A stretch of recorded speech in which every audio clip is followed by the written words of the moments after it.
ধুবুৰী জিলাৰ চাপৰত ধাৰাবাহিকভাৱে অব্যাহত আছে বাইক চুৰিকাণ্ড।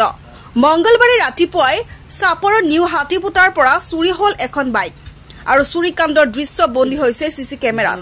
মংগলবাৰে ৰাতিপুৱা জহিৰুল হাছান নামৰ যুৱকজনে তেওঁৰ AS19H2579 নম্বৰৰ গ্লেমাৰ বাইকখনেৰে নিউ হাতীপুতাত মাছ ক্ৰয় কৰিবলৈ যায় যদিও উভতি আহি বাইকখন কোনো সন্ধান নাপায়।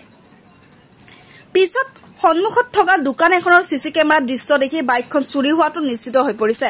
পিছত ঘটনাৰ সবিশেষ জনাই বাইকখনৰ স্বত্বাধিকাৰী জহিৰুল হাছানে চাপৰ থানাত এখন এজাহাৰো দাখিল কৰিছে। News desk report, news Assam any. মানে মোৰ নাম মোহাম্মদ জহিৰুল হাছান। মোৰ আজি ৰাতিপুৱা 5:24 বজাত মোৰ glamour hero glamour black blue কালাৰত গাড়ীটো হেৰাই গৈছে।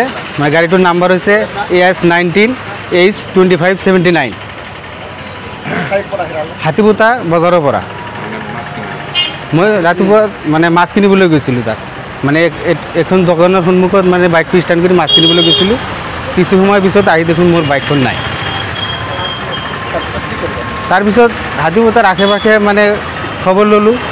খবৰ পোৱা কোনো সূত্ৰ নাপায় চাপৰ পুলিচ আৰক্ষী চকীত এখন এজাহাৰ দাখিল কৰিছে।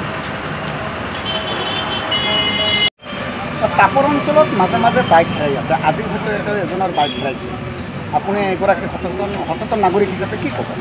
এইটো আচৰিত লগা কথা যে আজি কেইমাহমান ধৰি এই চাপৰ বজাৰত মানে বাইকখন হেৰাই আছে। ইয়াতে পুলিচ প্ৰশাসনৰ এতিয়ালৈকে কোনো বাইক বা চোৰক কৰায়ত্ব কৰিব নোৱাৰে বা এইটো বহুত লাজজনক কথা যে আমাৰ এটা ৰাতিপুৱাই আজি ইয়াৰ যিটো বাইক ৰাতিপুৱাই মানে থৈ এটা বজাৰ কৰিব গৈছে, সেইখিনিয়ে মানে চোৰে লৈ গ'ল।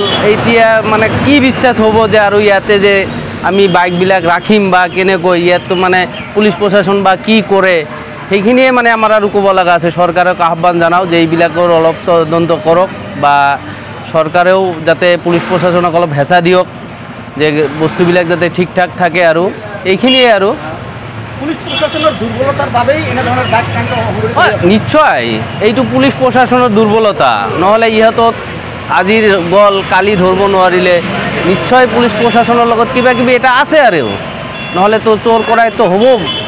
আজি আপুনি বেলেগ এটা অপৰাধ কৰিলে ধৰিব পাৰে, এইটো বাইক হেৰালে এইটো ধৰিব নোৱাৰে, এইটো নিশ্চয় কিবা এটা কাৰণ আছে আৰু।